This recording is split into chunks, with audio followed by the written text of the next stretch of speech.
আগের মতো ব্যস্ততা নেই কুমারপাড়ায়। এক সময় নিত্য প্রয়োজনীয় বাসনকোসন সবই তৈরি হতো মাটি দিয়ে, কিন্তু এখন প্লাস্টিকের আগ্রাসনে হারিয়েছে সেই দিন। হাতে গোনা কিছু জিনিস তৈরি হচ্ছে কুমারপাড়ায়। পাবনার ঈশ্বরদী উপজেলার মুলাডুলি, আরামবাড়িয়া সহ বিভিন্ন এলাকায় কুমারপাড়ায় মৃৎশিল্পীদের অবস্থা মোটামুটি একই। মাটি সানা হয় 2 দিন 3 দিন ভরে ভেজাতে হয়, তারপর পা দিয়ে ছাইনি, তারপরে আমরা বানাই, চটি বানাই, চটি ফিনিশিং করি, তারপরে ফর্মা দিয়ে আমরা পাট বানাই।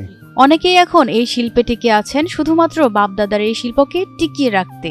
চূড়ামূল্য থেকে এই ব্যবসা, শিল্প ব্যবসা আমরা করে আসতেছি। যে এখন যে মাটির দাম বেশি, খড়ির দাম বেশি, তার পরিশ্রমের দাম আমরা কিছুই পাই না। এই কোনো রকমে আমরা ডাল ভাত নুন শাক খাই, আমরা সংসারটা চালাই, এই শিল্প প্রচেষ্টাটা ধরে রাখছি। এখানকার কুমাররা বলছেন, এক সময় শুকনা খড়, লাকড়ি, মাটি, বালি ও পানির সাহায্যে দুধের পাত্র, পিঠার খোলা, পাতিল, ঢাকনা, কড়াই, রসের হাঁড়ি, ধূপ জ্বালানি পাত্র, ঝাঁঝর সহ শিশুদের হরেক রকমের খেলনা তৈরি করতেন তারা। তবে এখন সেগুলো আর তেমন চলে না, তাই ফুলের টব, খেজুর রসের হাঁড়ি, দইয়ের পাতিল ও টয়লেটের রিং এগুলোই তৈরি করছেন তারা।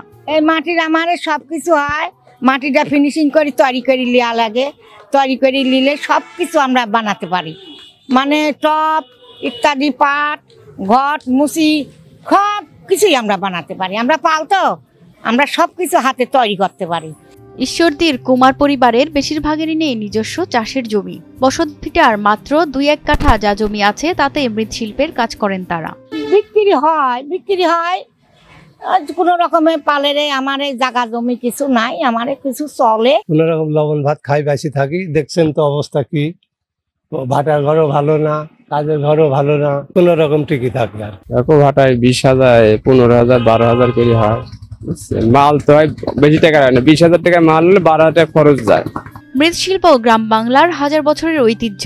এই শিল্পকে টিকিয়ে রাখা আমাদের সকলের দায়িত্ব, বললেন ঈশ্বরদী উপজেলা নির্বাহী কর্মকর্তা সুবীর কুমার দাস।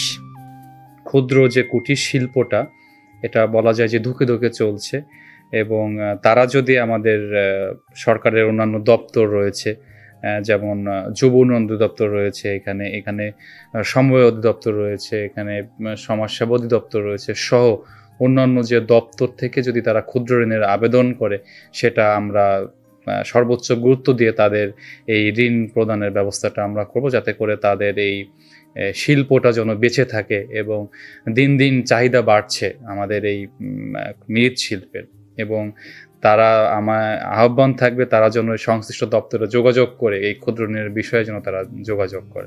সরকারি পৃষ্ঠপোষকতা আর প্রয়োজনীয় প্রশিক্ষণ পেলে ঘুরে দাঁড়াতে পারে এ শিল্প, এমন মত সংশ্লিষ্টদের।